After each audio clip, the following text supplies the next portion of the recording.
सिद्धाणं नमो आयरीयाणं नमो वज्रायाणं नमो लोये सर्वसाहुनं वन्दितु सर्वसिद्धे ध्रुवमचलमणोवमं गतिं पत्ते बोच्छामि समयपाहुड मेणमो सुध केवली भणिदम् नमः समयसाराय स्वानुभूत्या चकासते चित्स्वभावाय भावाय सर्वभावान्तरक्षिते निज स्वरूप को परम रस जामे भरो अपार वंदो परमानंदमय।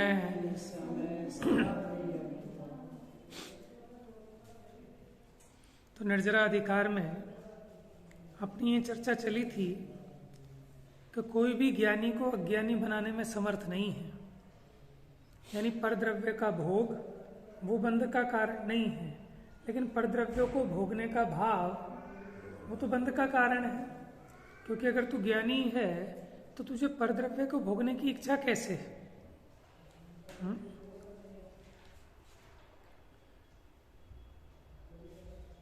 तो ये 553 नंबर पेज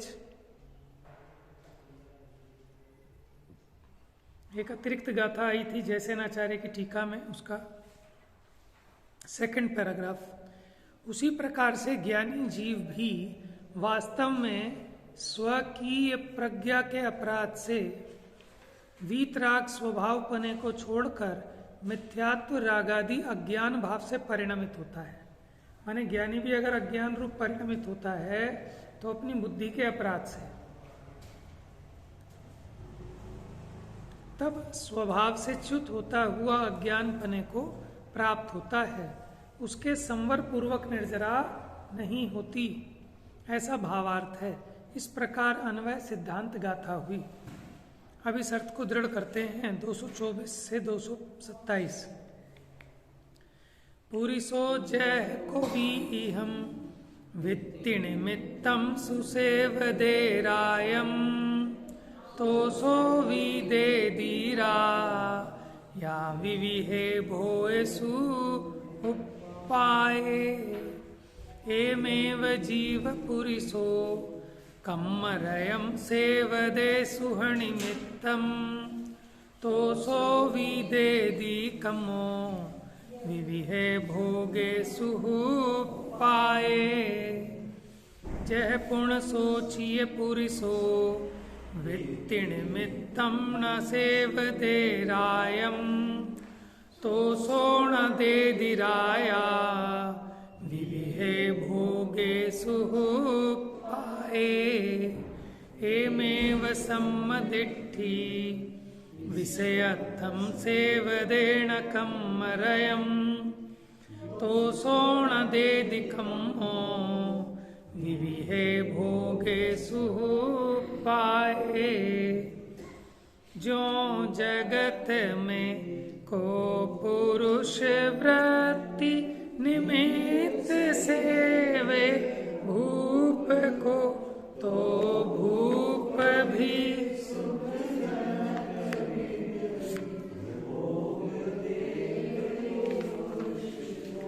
त्यों जीव पुरुष भी कर्म रज का सुख अर्थ सेवन करे तो कर्म भी सुख जनक विध विध अरु वो ही नर जब वृत्ति हेतु भूप को सेवे नहीं तो भूप भी सुख जनक विध विध भोग को देवे नहीं सद दृष्टि को क्यों विषय हेतु कर्म रज सेवन नहीं तो कर्म भी सुख जनक विध विध भोग को देता नहीं। माने ये उसी का विस्तार है जो पीछे की गाथाओं में हमने टीका में देखा था कि ज्ञानी कर्म फल की वांछा से रहित होता हुआ जो कर्म करता है वो कर्म उसको बंध का कारण नहीं होता, और अज्ञानी कर्म फल की वांछा सहित जो कर्म करता है वही उसके फल पने को प्राप्त होता है, यानी बंध को प्राप्त होता है। वही बात यहाँ कही दृष्टांत के द्वारा कि जैसे जगत में कोई पुरुष आजीविका के लिए राजा की सेवा करता है तो राजा भी उसको सुखजनक अनेक अनेक प्रकार के भोग देता है, उसी प्रकार जीव भी कर्म रज का सुख के लिए सेवन करे, माने उसके फल के लिए, तो कर्म भी सुखजनक विध विध भोग देवे जीव को, माने वो कर्म का फल भी उसी को होता है कि जो उसके फल की वांछा वाला है। और कर्म का फल क्या होता है, यहाँ तो सुख लिख रहे हैं, समझ में आया ना। अब देखो सुख क्यों लिख रहे हैं कि जो कर्म फल की वांछा चाहता है वो तो सुख समझ के ही चाह रहा है ना, वो तो यही सोच रहा है कि सुख होएगा। और वो ही नर जब वृत्ति मैंने कहते हैं आजीविका, तो अपनी वो वृत्ति के लिए माने आजीविका के लिए राजा की सेवा नहीं करता तो राजा भी उसको अनेक प्रकार के सुखकारक भोग नहीं देता। सद दृष्टि को त्यों विषय हेतु कर्म रज सेवन नहीं, उसी प्रकार सम्यक दृष्टि को माने वो कर्म का सेवन विषयों की वांछा के लिए नहीं है तो कर्म भी सुखजनक विध विध भोग को देता नहीं। देखो टीका में और समझेंगे गाथा के बाद। जैसे इस जगत में कोई भी पुरुष आजीविका के लिए राजा की सेवा करता है तो वह राजा भी उसे सुख उत्पन्न करने वाले अनेक प्रकार के भोग देता है, माने जिसकी उसको वांछा है वो सामग्री देता है। इसी प्रकार जीव सुख के लिए कर्म रज की सेवा करता है, माने उसका भोग करता है, सेवन करता है, तो वह कर्म भी उसे सुख उत्पन्न करने वाले अनेक प्रकार के भोग देता है।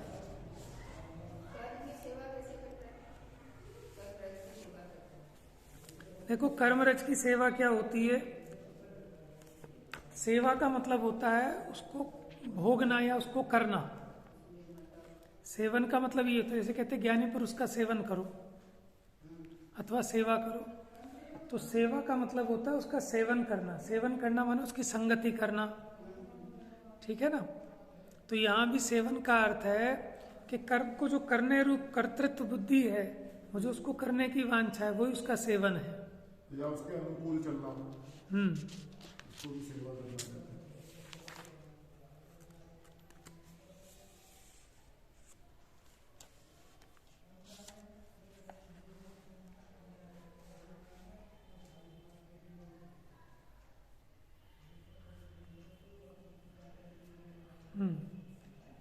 और जैसे वही पुरुष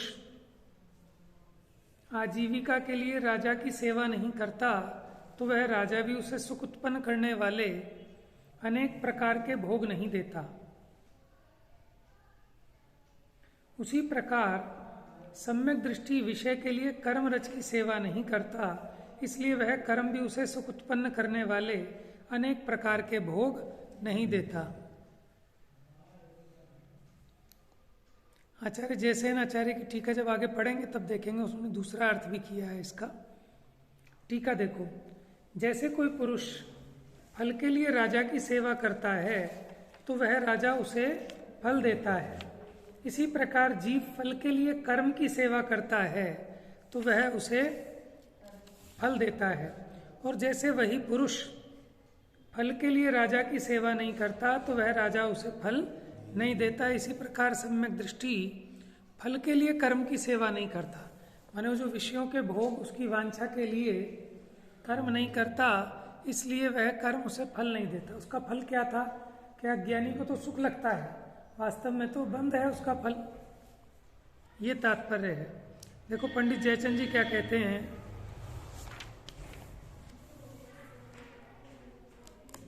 यहां एक आशय तो इस प्रकार है, अज्ञानी विषय सुख के लिए, माने रंजित परिणाम के लिए उदयागत कर्म की सेवा करता है, इसलिए वह कर्म उसमें रंजित परिणाम देता है।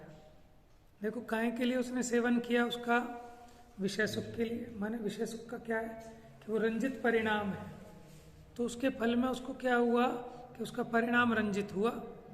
ज्ञानी विषय सुख के लिए माने रंजित परिणाम के लिए उदयागत कर्म की सेवा नहीं करता, इसलिए वह कर्म उसे रंजित परिणाम उत्पन्न नहीं करता।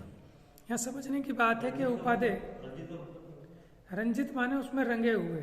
उस दिन आया था ना उदाहरण कि जो रंगता है उसमें उसको क्या चाहिए, कसाय चाहिए। कसाय माने क्या नाम दिया था वहां पे उसको? इन्वॉल्व कह सकते हैं रंजित को।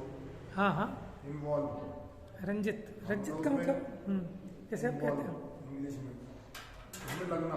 हाँ, क्या उसको एक सामग्री को नाम फिटकरी कहा था वहां, तो कुछ और नाम भी दिया था उसका।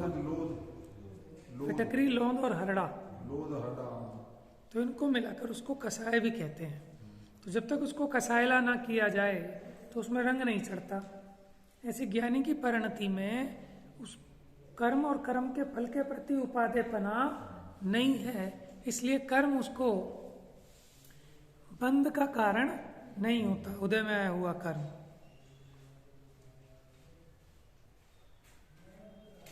दूसरा आशय इस प्रकार है कि अज्ञानी सुख की अभिलाषा से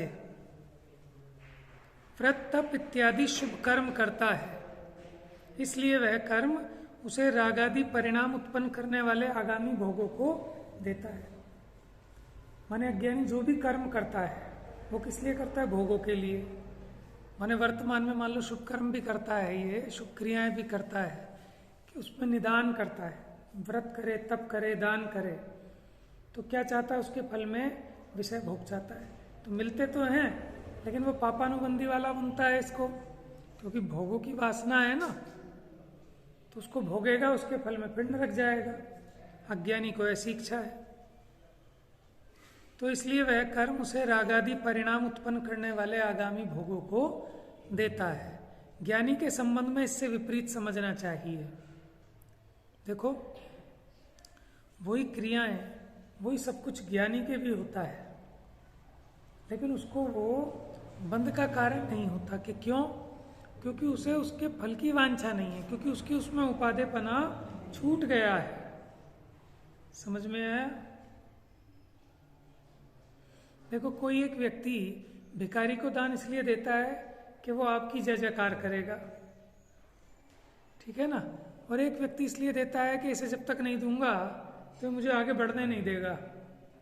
समझ में आया? तो दोनों की इच्छा में अंतर है ना। एक तो उसको जो पैसे दे रहा है वो इसलिए दे रहा है कि भाई मेरी जय जयकार करे, एक व्यक्ति इसलिए दे रहा है कि भाई दया आई मुझे अपने परिणामों में, अपने उस विकल्प की पूर्ति के लिए। समझ में आया? तो अब जो दूसरे वाला है, ये तो उदाहरण है। उदाहरण में तो यहाँ भी वो दोनों ही अपनी इच्छा की पूर्ति कर रहे हैं। एक को उसके प्रति जो करुणा का भाव आया, जो मन उसका दुखी हो रहा है, वो अपने दुख को मिटाने की इच्छा कर रहा है। दूसरे को कि मेरा नाम हो, मेरी वाह हो, इसके लिए वो इच्छा से दुखी है। लेकिन दृष्टांत में समझ लेना। तो ऐसे ही ज्ञानी को चाहे वो व्रत करे, तप करे, पूजा करे, उपवास करे, स्वाध्याय करे, उसके फल में आगामी भोगों को नहीं चाहता। लेकिन अज्ञानी वो है ना,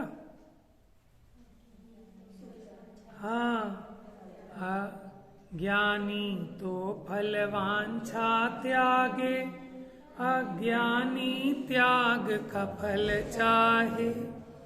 फल चढ़ा रहा हूँ हे प्रभुवर, बस ये विकल्प भी। फल चढ़ाते हुए भी अज्ञानी आगामी फलों की वांछा करता है, ठीक है, और ज्ञानी फल की वांछा का त्याग करता है। एक चढ़ा रहा है किस लिए कि तू 1 पैसा देगा वो 10 लाख देगा।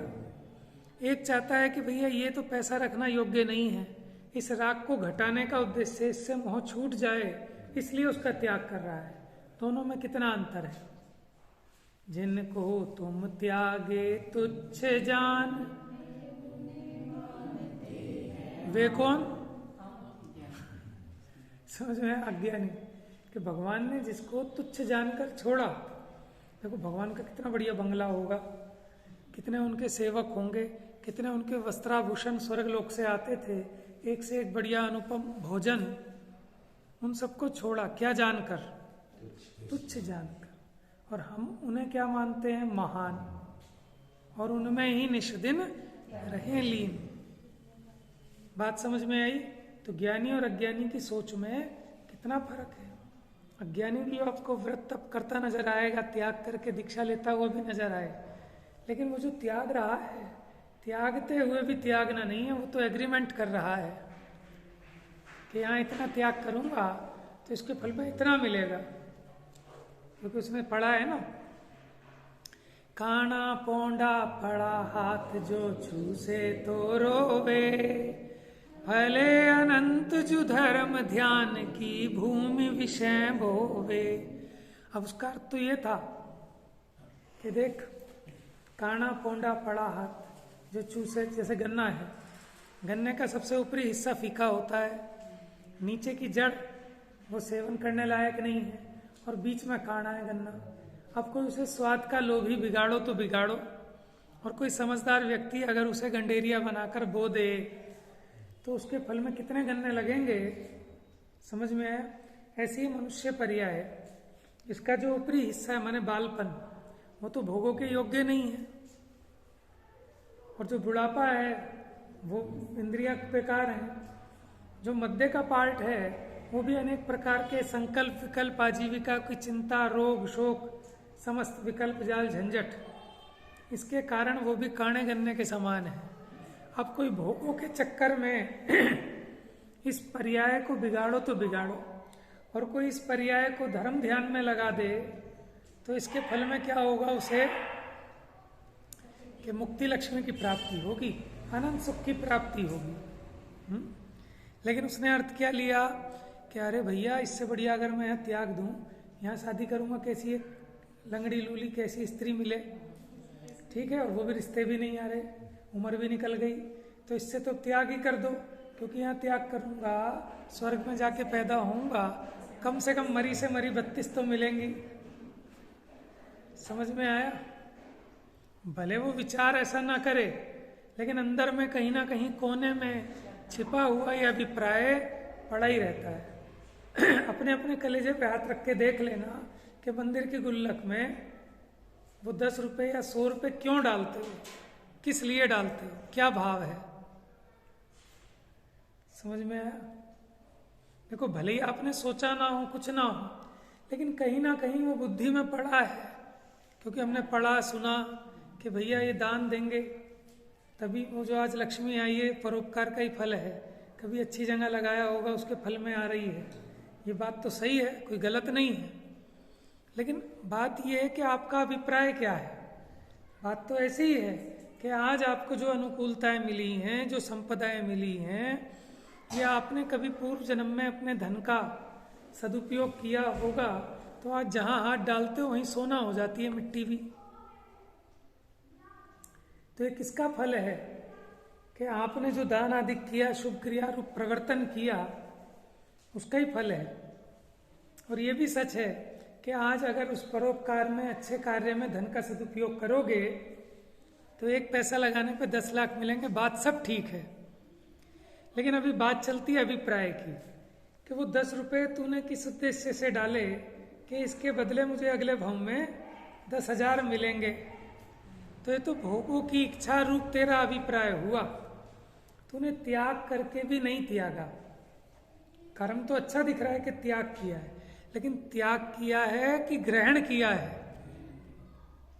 आप बताओ। ये गई होंगी महिलाएं चांदनी चौक में, कभी घर में शादी हो, कुछ हो, तो साड़ी वाले की दुकान पर गए होंगे लहंगा वहंगा खरीदवाने किसी को, तो वो लस्सी मिला के पिलवाता है ना, बढ़िया जी बहन जी यहाँ की बहुत फेमस लस्सी, आप पी के जाओ, नहीं तो अच्छा जूस पियो आप, नहीं तो फिर अगर कोई कोका कोला पीता है तो उसको कोका कोला।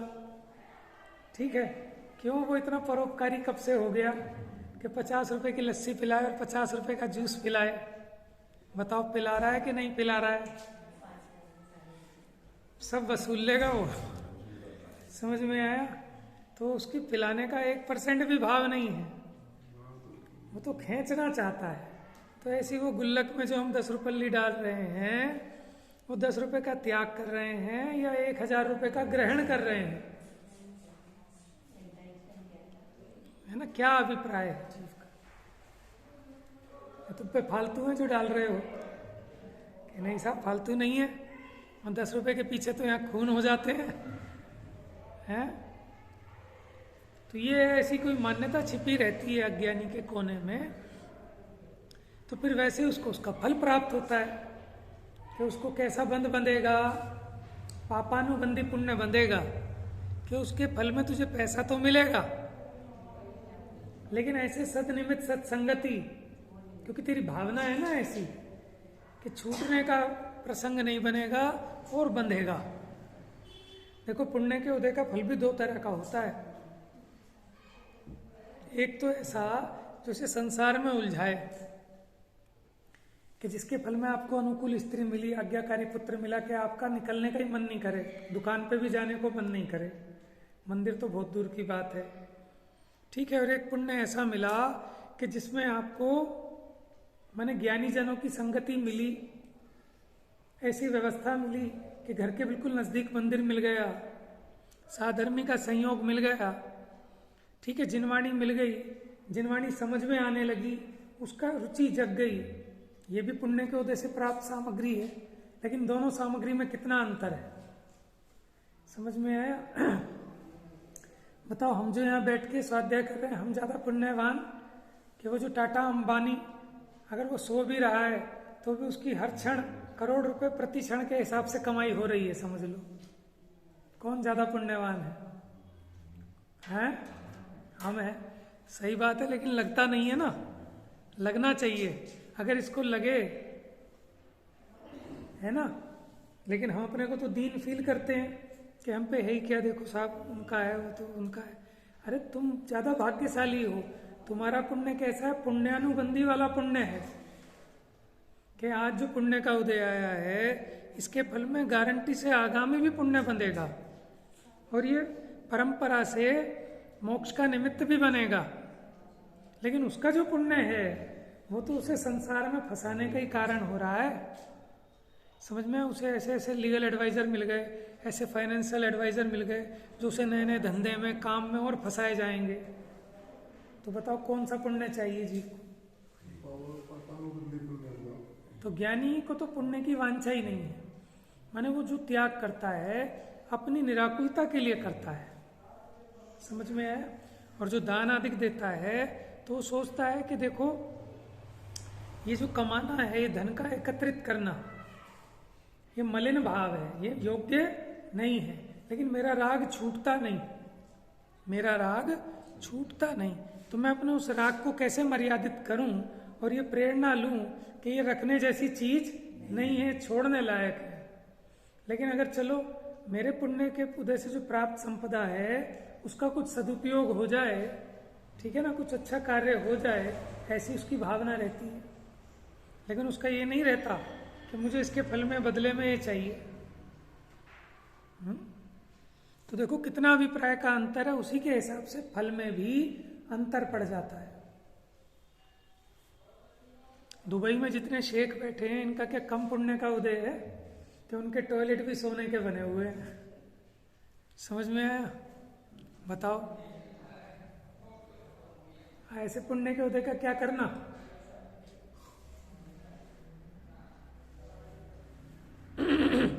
लेकिन ये होता कैसे? अभिप्राय के हिसाब से कि जिसको यही भावना है कि मेरे सोना हो, ऐसा हो, वैसा हो, तो जन्म जाएगा वहां जाके, मिल जाएगा उसे जिसे तू सुख मान रहा है, उसके फल में वो सुख मिल जाएगा।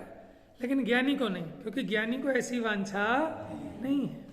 पुण्य के उदय के साथ पाप का उदय भी आ जाता है, वो भी बहुत सारे पाप के उदय आ जाते हैं। तो आएंगे आएंगे।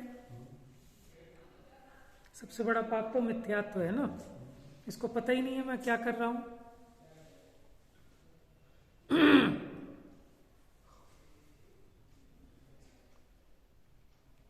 इस प्रकार ज्ञानी फल की वांछा से कर्म करता है, इसलिए वह फल को पाता है, माने कर्म के फल को पाता है। और ज्ञानी फल की वांछा बिना ही कर्म करता है, इसलिए वो कर्म के फल को नहीं पाता। अब जिसे फल की इच्छा नहीं है वह क्या करे? लेकिन इससे पहले टीका और पढ़ देते हैं दूसरे वाली जयसेनाचार्य की। 2 कलश आ रहे हैं बीच में, लेकिन उसको छोड़ के पहले आगे आ जाओ, पेज नंबर 557। एक्चुअल में क्या है ना, अमृतचंद्र आचार्य की टीका कंटिन्यूटी में है यहाँ तक, तो जब ये पूरी होगी तब नेक्स्ट गाथा चालू होगी। तो जिसने भी संपादन किया उसने इस हिसाब से बनाया कि अमृतचंद्र आचार्य पहले अपनी पूरी बात कर लें, फिर हम जयसेनाचार्य की बात लेंगे। लेकिन गाथा से रिलेटेड जो टीका है हम उसके बाद इसलिए पढ़ रहे हैं ताकि हमारी कंटिन्यूटी उसके साथ बनी रहे। पेज नंबर 557, ये गाथा 224, 225, 26, 27 की टीका है। अब सबसे नीचे, सराग परिणाम से बंध और वीतराग परिणाम से मोक्ष होता है। जैसे कोई पुरुष आजीविका के लिए राजा की सेवा करता है, वांछा सहित है ना, तब वही राजा उस सेवक के लिए देता है। क्या देता है? विविध प्रकार सुख उत्पन्न करने वाले भोग देता है। इस प्रकार अज्ञानी जीव के विषय में अन्वय दृष्टांत गाथा। ये शब्द पीछे भी आया था, अन्वय और व्यतिरेक। अन्वय समझना विधि रूप, कि वो इसलिए करता है तो इसलिए देता है, और व्यतिरेक क्या होगा कि वो इसलिए नहीं करता तो उसको नहीं देता। अस्ति रूप वो अन्वय और नास्ति रूप वो व्यतिरेक दृष्टांत। ज्ञानी का व्यतिरेक में आएगा। हाँ तो ज्ञानी का हाँ। इस प्रकार अज्ञानी जीव शुद्धात्मा से उत्पन्न सुख से च्युत होता हुआ, कहाँ से च्युत हो गया वो, उसको पता ही नहीं कि लुट गया। हाँ, कि शुद्धात्मा से उत्पन्न जो सुख था उसका त्याग कर दिया उसने, माने ग्रहण नहीं किया, इसी का नाम है त्याग दिया।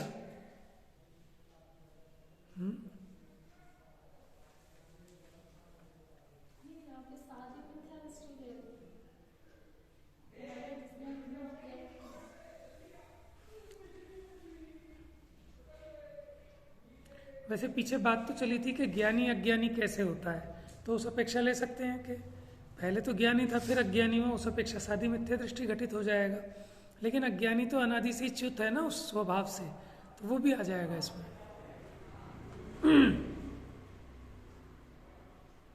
तो अज्ञानी जीव शुद्धात्मा से उत्पन्न सुख से च्युत होता हुआ कर्म रज का विषय सुख के लिए सेवन करता है, तब वह पूर्वोपार्जित पुण्य कर्म रूप राजा भी देता है। यहाँ राजा किसको कह रहे हैं? पुण्य कर्म को राजा कह रहे हैं। तो पुण्य कर्म रूपी राजा भी देता है। क्या देता है?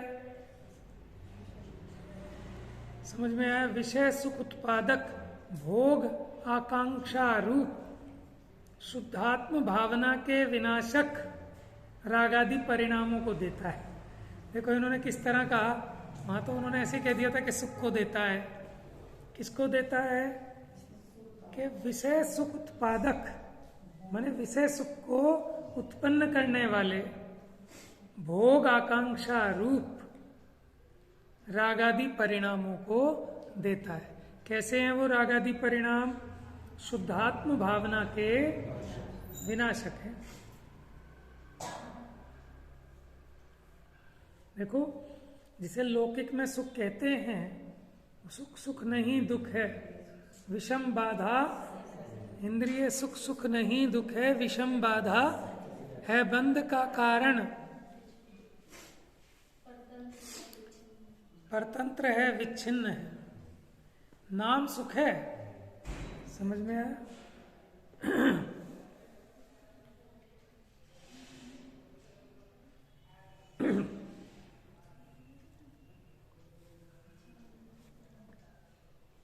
अथवा दूसरा व्याख्यान भी यह है कि कोई जीव नवीन पुण्य कर्म के लिए भोग आकांक्षा निदान रूप से शुभ कर्म का अनुष्ठान करता है। समझ में? आगामी भोग आकांक्षा निदान रूप अनुष्ठान कि कोई भी धर्म की क्रिया करता है तो उसमें कहीं ना कहीं उसका अभिप्राय में आगामी भोगों की आकांक्षा, ऐसा जो निदान है वो छिपा ही रहता है। उसे पापानुबंधी पुण्य रूप राजा भी, कौन सा पुण्य? पापानुबंधी पुण्य, कालांतर में भोगों को देता है। और वे भी निदान बंध से प्राप्त हुए भोग, देखो नारायण और प्रति नारायण ये निदान बंध करते हैं तो इनको भोग तो मिला, फिर उनके समान नरक आदि की दुख परंपरा संसार परिभ्रमण को प्राप्त कराते हैं, ऐसा भावार्थ है। इस प्रकार अज्ञानी जीव के प्रति अन्वय दृष्टांत गाथा पूर्ण हुई। बात समझ में आई? रावण लक्ष्मण कहाँ गए? लेकिन हुए तो मोक्षगामी जीव ही ना। हाँ, जाएंगे मोक्ष आगे, वो तो सम्यक दर्शन के बिना तो पद मिलते ही नहीं। ठीक है, लेकिन फिर भी उन्होंने वहां निदान बांधा तो मुझको भी ऐसी संपदा हुए, तो वो बंधा तो मिल तो गई। ठीक है, अर्धचक्रीपना तो मिल गया, लेकिन उसका फल फिर आगे क्या आया कि नरक आदि की परंपरा में गए।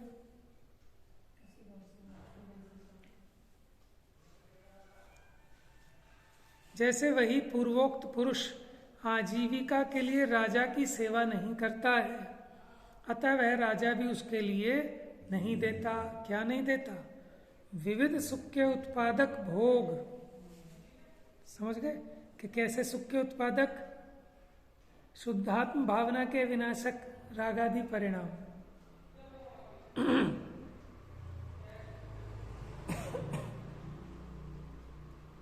तो विषय सुख के उत्पादक भोग नहीं देता। इस प्रकार ज्ञानी जीव के विषय में व्यतिरेक दृष्टांत गाथा पूरी हुई।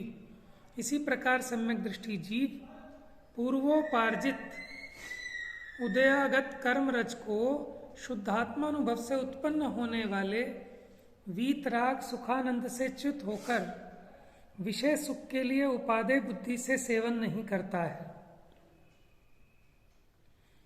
देखो, सम्यक दृष्टि उसके भी पुराने कर्म का उदय आता है लेकिन वो अपने वीतराग सुखानंद से च्युत होकर विषय सुख के लिए उपादेय बुद्धि से सेवन नहीं करता। उपादेयपना उसका वो शुद्धात्मा में ही रहता है, विषय भोगों में नहीं रहता। इसलिए वह कर्म भी उसे नहीं देता। क्या नहीं देता? विविध विषय सुखों के उत्पादक भोग आकांक्षा रूप शुद्धात्म भावना के विनाश करने वाले रागादि परिणामों को नहीं देता। क्योंकि कर्म के उदय का तो यही फल है कि विकार भाव को दे, लेकिन वो ज्ञानी को नहीं होता। जैसे पाप कर्म ये है, विषय सुख नहीं देता ज्ञानी को, तो जितने भी सम्यक दृष्टि का तीर्थंकर वगैरह है, उनको भी तो सुख की प्राप्ति होती है पुण्य की, तो ये कैसे मिलता है? तो देखो, यहाँ जो कह रहे हैं ना विषय सुख को नहीं देता, तो देखो सामग्री मिलने की बात नहीं है। सामग्री तो ज्ञानी को भी मिली, अज्ञानी को भी मिली। सामग्री तो ज्ञानी को भी मिली, अज्ञानी को भी मिली।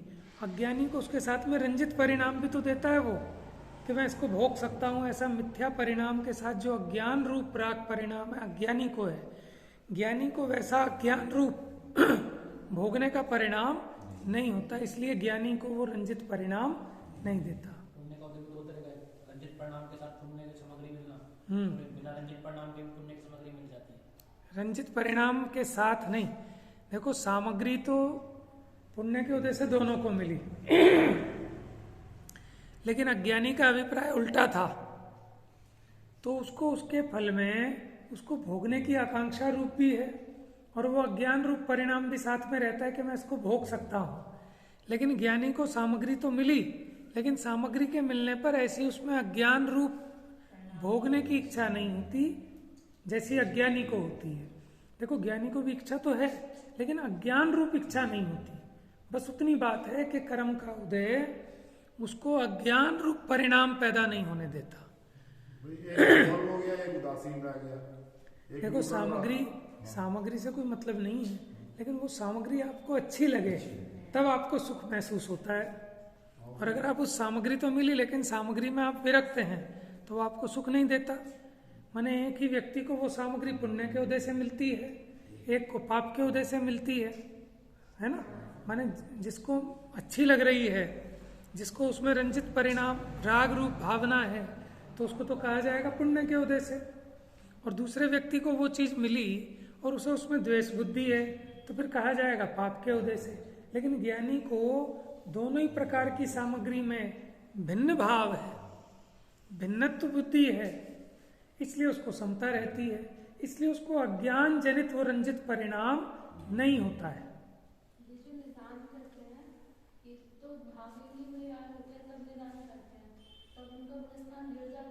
हाँ, तो जिस गुण स्थान तक हो सकता है निदान, कौन से उस तक हो सकता है। निदान नाम का आर्त ध्यान कौन से गुण स्थान तक संभव है।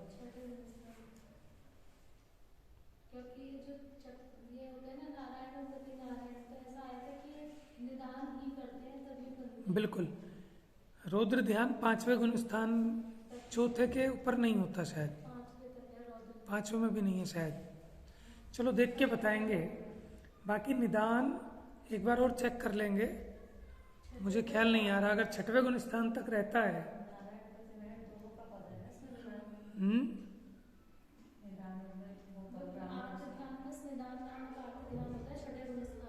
बाकी नहीं होते।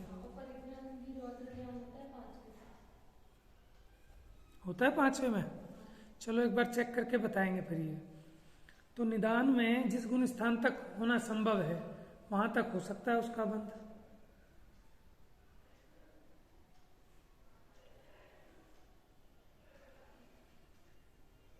तो खैर यहां जो अपना मुद्दा चल रहा है वहां प्रेरणा ये देनी है कि ज्ञानी को पर द्रव्य की वांछा नहीं है, तो इसलिए जो कर्म हो रहा है वो उसको अनंत संसार का कारण नहीं होता। और अज्ञानी को कर्म के फल की वांछा है, उसको राग आदि में सुख बुद्धि है, इसलिए वो उसको अनंत संसार का कारण होता है।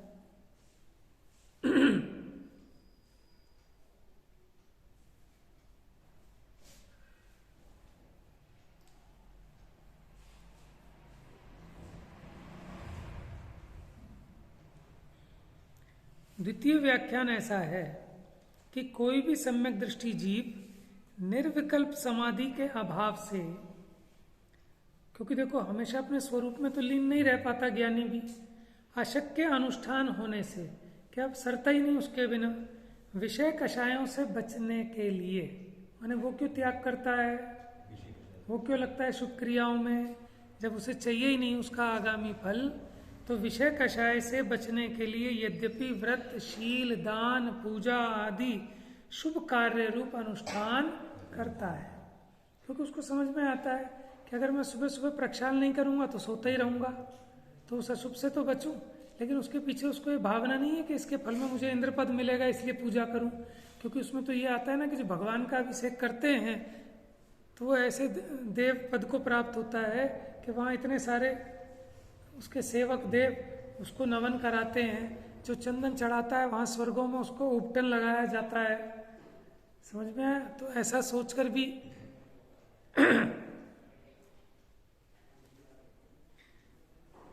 तो ज्ञानी निर्विकल्प समाधि के अभाव से, अशक्य अनुष्ठान होने से, विषय कषायों से बचने के लिए यद्यपि व्रत, शील, दान, पूजा आदि शुभ कार्य रूप अनुष्ठान करता है, फिर भी भोग आकांक्षा निदान रूप बंध से उस पुण्य कर्म रूप अनुष्ठान का सेवन नहीं करता, तो भी पुण्यानुबंधी पुण्य कर्म भवांतर में तीर्थंकर, चक्रवर्ती, बलदेव आदि अभ्युदय रूप से उदय में आने पर भी पूर्व भाव में भाई गई भेद विज्ञान की वासना के बल से, क्योंकि पूर्व में उसने भेद ज्ञान की भावना भाई थी, और वो जो वासना माने अभिप्राय, उसके बल से शुद्धात्मानुभव का नाश करने वाले, विषय सुख को उत्पन्न करने वाले भोग आकांक्षा निदान रूप रागादि परिणामों को नहीं देता है। भरतेश्वर आदि की तरह रागी नहीं होते हैं। इस प्रकार सम्यक ज्ञानी जीव के प्रति व्यतिरेक दृष्टांत का कथन करने वाली गाथा पूरी हुई। माने दोनों प्रकार के अभिप्राय का फल है।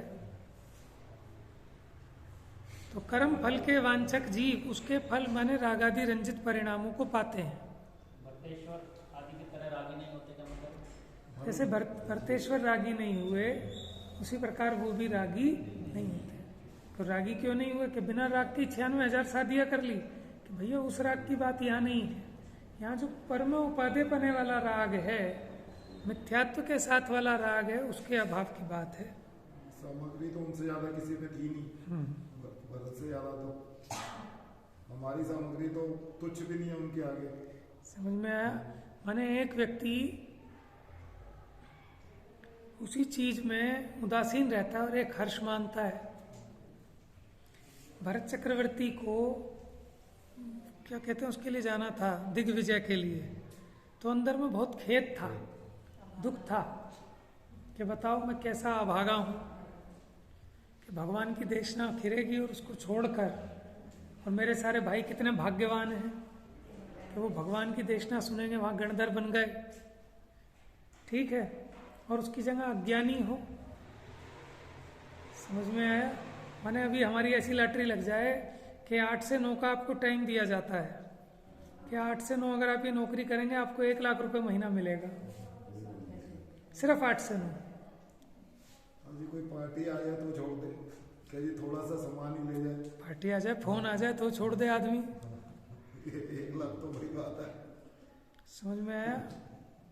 अभी रिश्तेदार का फोन आ जाए तो स्वाध्याय छूट जाएगी, नहीं छूट जाएगी?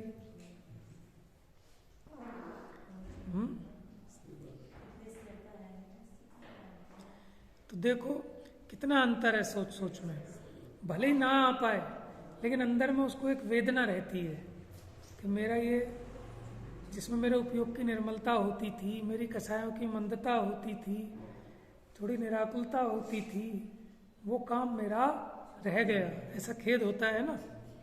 ऐसे ज्ञानी भले ही विषयों में लग रहा है, भोग रहा है, लेकिन उसका उससे डिटैचमेंट है, भीतर से अटैचमेंट है।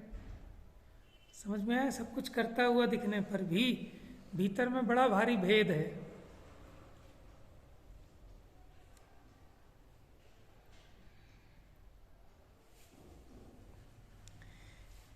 इस प्रकार मति ज्ञान, श्रुत ज्ञान, अवधि ज्ञान, मना पर्य ज्ञान, केवल ज्ञान का अभेद रूप जो परमार्थ शब्द से वाच्य है, जो साक्षात मोक्ष का कारण है, शुद्धात्मानुभव के लक्षण वाला स्वसंवेद्य और संवर पूर्वक निर्जरा का उपादान कारण रूप पूर्व कथित परमात्म पद है।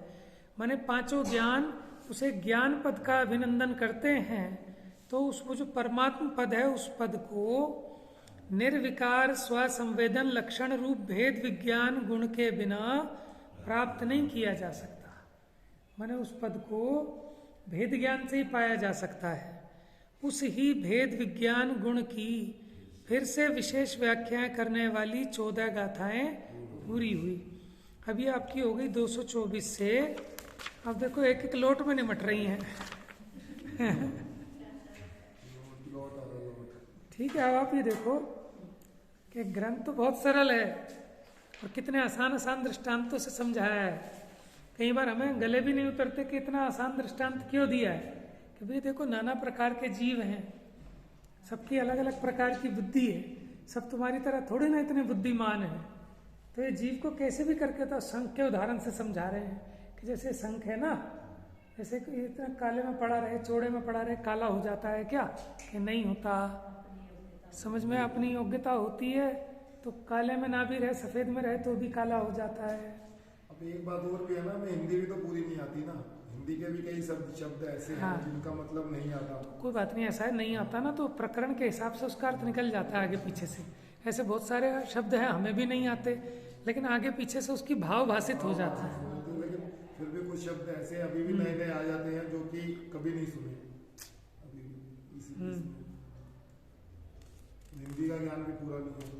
नहीं, अब जैसे मान लो हम अब कहें कि सरोकार, अब इसका अर्थ बताओ क्या है सरोकार। अब वैसे नहीं पता होता, लेकिन हम प्रयोग करके बताएं कि भैया मेरा तेरे से कोई सरोकार नहीं है, समझ में, तो हमें भाव वासना हो जाती है सरोकार का मतलब क्या होगा। तो बस ऐसे ही यहाँ पे भी जिनवाणी के शब्द पढ़ते पढ़ते धीरे धीरे वो भाव वासना होने लगती है। भले ही हम अर्थ ना बता पाए लेकिन उसका भाव सही ग्रहण कर लें। और एक ही शब्द के अलग अलग रेफरेंस में अलग अलग अर्थ हो जाते हैं। ऐसे हम चिपक के नहीं रह सकते कि इसका तो वही अर्थ होता था, यहाँ ऐसा कैसे निकल रहा है।